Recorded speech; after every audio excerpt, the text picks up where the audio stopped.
Let's just cover this base before anyone comes flying in feeling the need to inform me that what I'm doing isn't optimal. This list is entirely formed up around my favorite equipment. That does not necessarily mean it's the best equipment that's ever graced the face of the earth. This works for me, so I feel like I should share some of these things in the case that it may provide some entertainment or advancement to other players. I'll try to give the pros and cons of anything I bother mentioning today. Armor seems as good a place to start as anywhere. If I'm being honest, and I know a lot of you share this same sentiment, I put the looks before all else, because when you look good, you feel good. I do rotate between a couple looks though. I'm sure if you've been here before, you recognize the classic Juggernaut armor. This is my standard. This also has the added benefit of carrying 6 grenades, which is good, because I'm a guy who likes to blow things up. Then there's my field medic armor, which keeps me happy and healthy by giving me the ability to carry 2 extra stims, which is good, because I'm a guy who likes to get shot a lot. There's a couple others sprinkled in occasionally, and I do intend to add 2 more armor sets in my rotation, but that is simply a matter of when. I already know exactly what they look like. For right now, my third staple would be a combination armor pairing. The Drone Master helmet, Legionnaire body, and True Citizenship cape look good and keep me plenty happy. The Legionnaire body armor grants me massively assisted throwing power, which is good, because I'm a guy who likes to play catch. Now that we have the shield covered, we can stroll along over to the sword. If I can't decide what primary to pick going into a mission, I default to the Defender submachine gun. The steady rate of fire doesn't eat through ammo quickly, the recoil is very manageable, and despite the name, the range isn't half bad. You also fire it with one hand, so you can shoot it while running away. It doesn't do anything incredibly, but it can do just about everything well. If I'm not using that, I'm likely using the standard variant of the Punisher. It gets points simply for being very similar to the KSG in Black Ops 2. As far as usefulness goes, it was recently given the ability to get a pretty good stagger on big targets and one-shot most standard size enemies. The next one is what I consider a benefit, but some of you may consider it a negative, so it's worth mentioning. You load this gun 1 shell at a time. I see it as beneficial because I'm not wasting any ammo prematurely reloading, and I do that a lot. Others may see it as a detriment because you can't just throw in a magazine and have your gun be completely full. When it comes to secondaries, maybe it's the American blood in my veins speaking here, but I won't use anything other than the Senator revolver. Something about this gun simply feels right. It's like I'm communicating with Doc Holliday via ballistics and a recoil. All things considered, I'm kinda waiting for a cowboy hat to make its way into my HELLDIVERS possession now. Notable benefits would be high stopping power, pretty good effective range, and fire rate's not too bad either. It's gonna kill most standard targets with 1 shot to center mass. Sadly, that's where the benefits seem to stop, as there is no speed loading function. One would assume those 3 good things, as opposed to 1 bad thing, would mean it's a net super positive, but not quite, as that reload is slow. However, that does not for a second mean I will stop using it. I am a real American, just like Rick Derringer. If you get it, you get it. Moving on to grenades. Despite the many mistakes, and I mean many mistakes, I've had with them, my personal favorite will likely continue to be the Impact. When it comes to fiery explosions, I have never been a very patient individual. I like to deliver my middle fingers right to my enemies' foreheads. Obviously, the benefit is that it's a contact detonation and will kill most targets you throw it at. The negative being that if the target's close enough to you, a cosmic magician turns you into a pink mist. It's not that hard to throw into bug holes, but it can be challenging at times to perfectly arc them into those clanker factories. On to stratagems, I feel like it only makes sense to start with the weapons and work down from there. I'm giving a shout out to the Stalwart because there really are seldom things in this world that touch my heart the same way a belt-fed machine gun does.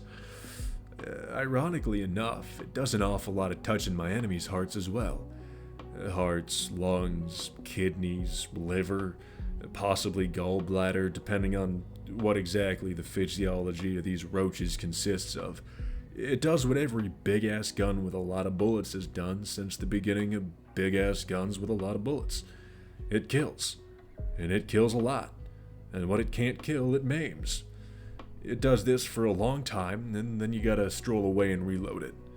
It behaves sensationally all the way up the chargers, and then becomes pretty much pointless. I'm telling you though, if you want to have a good time, take this gun into a low difficulty elimination mission and go wild. Naturally, no list with my favorite things would be complete without a railgun finding itself somewhere upon it. I don't care if it's the best or not, I'm using it regardless, because I've loved the concept ever since it was my favorite weapon on Raise 2, a game I would play on the computers in my middle school library when I was skipping band class. That's right, they got nostalgia features from me here. There has been a lot of conversation centered around this gun, but I'll boil it down to the simplest possible outcome.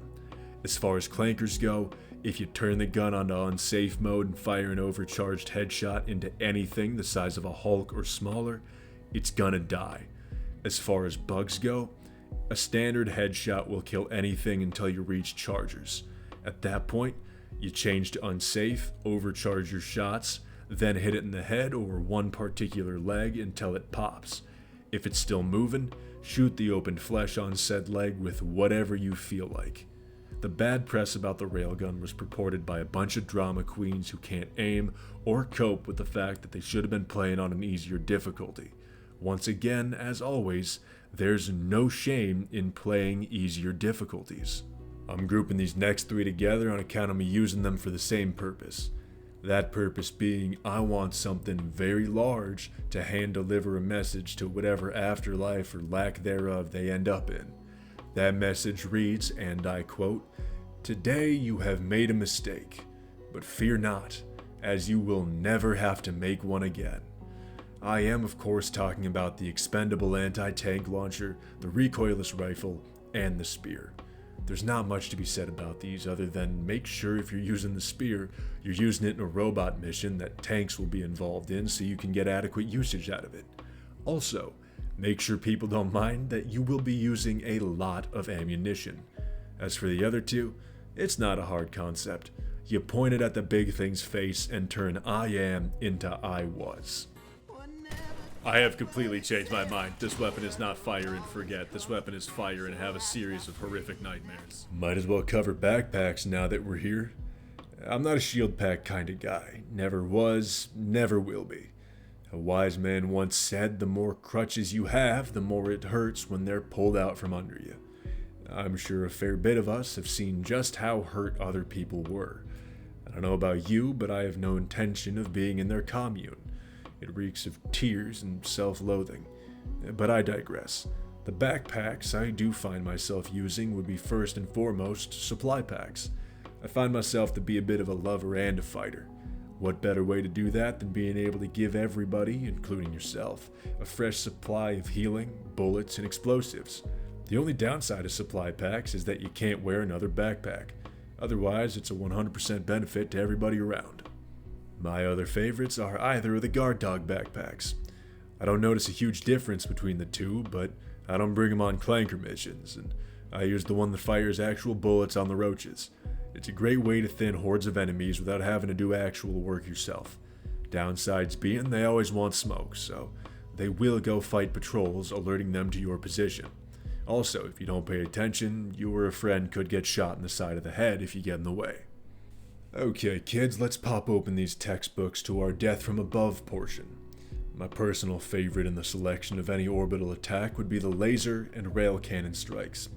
I've expressed my favoritism for these before, but in case you missed it, the first is a giant laser that will lock onto and kill anything from bunkers to bile titans given enough time. The other is an almost immediate speed dial to the nearest vengeful deity, and it's going to go ahead and ask them to smite the absolute fuck out of the biggest target around at that given moment. Finally, we get to my beloved airstrikes. Everything about these are sensational, provided you can escape the effective range prior to them being unleashed upon the battlefield. As much as I love the 500 kilogram bomb, as happy as I am that my hangar allows for me to have 2, I don't use it unless I'm being flashy. I find that I get far more use from both standard explosive airstrikes and rocket pods. At the end of the day, I realized if all I'm using these for is ravage clanker factories, tanks, cannons, and the like, I get more use out of having rocket pods, because it's one more charge that I'm only going to use on one target. I know some people have complaints about this, and I say reasonably so, but I enjoy the mechs. Would I like them to have more longevity against clankers? Absolutely. But who wouldn't want something to be more effective than it already is? Naturally, I would also like for all the kinks to be worked out. That would be very nice. Now, as it currently stands, I use them on bug missions, and I am incredibly happy when I fire a chain gun and rockets at things for them to become a thick green paste. I'm not a complicated man, and I will never pretend to be. I revel in the experience that is striking down the deserving like a vengeful spirit. I feel like that's what I'm permitted to do in a giant metal construct of death, even if it means every once in a while I blow myself up. For our last topic, something I feel not enough people think about, we go to world selection. I don't know what's wrong with me, but 2 things I love are rain and jungles. When you put me somewhere like Meridia or the Creek, I'm having a ball. I get to operate within an environment I love the scenery of, and I don't even get to walk away with gangrene. For those of you that don't know, you are unlikely to venture into the jungle for a prolonged period of time, not even to mention near water, and leave without an infection or parasite of some kind. Look, the moral is, I fucking love Space Vietnam. Another place you're gonna find me grinning ear to ear is somewhere like Dropnir. If the jungle's feeling a little too kind and hospitable, I'll tuck my chin, clench my teeth, and slam myself head first into that devious rocky landscape. I don't know what it is about that place, but everything there feels like they hate you just as much as you hate them. Some real Scorpion and Sub-Zero before the redemption archetype vitriol that you can't help but expunge through expletives and muzzle flash.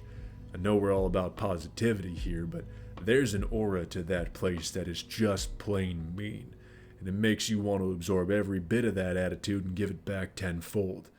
When you set foot on a planet like that, you let them know 2 things. You tell them I sent you, and you tell them it doesn't matter how hard it rains. There ain't a damn thing that's gonna be able to wash away their tears when you're done with them. There you go, folks, your own little rundown on what, for the current time being, I feel works plenty. And hey, look, as great as these guides are, we don't get better unless we put it into action. Make sure you're dropping in and getting those reps. Don't be afraid to try new things. We don't want to let ourselves become stagnant and inhibit our growth. These are a few of my comfort picks, but getting out of our comfort zone is important. It's how we develop ourselves and gain new experiences to learn from. That's why I'm going to start branching out on different weaponry myself, and I encourage you to do the same. Now, as usual here, that's not simply in the game, that's across the board. Look, all any of us know for certain is that we have in this lifetime to live, and I encourage you to live it up to the best of your ability. I'm not saying do anything crazy. I don't want a message from your loved ones about how I'm responsible for one of your skydiving accidents. I'm saying start somewhere small. Maybe try food you've never had before. Just read the ingredients first in case you got allergies. Well, that was a long-winded message if I've ever heard one, or I suppose said one in this case. If you made it this long, feel free to throw out your favorite weapon combinations in the comments, or if you want to see a certain kind of video, mention that as well. As always, thank you for spending some of your time with me today. It really does mean a lot to me. Take care of yourself and have a good night.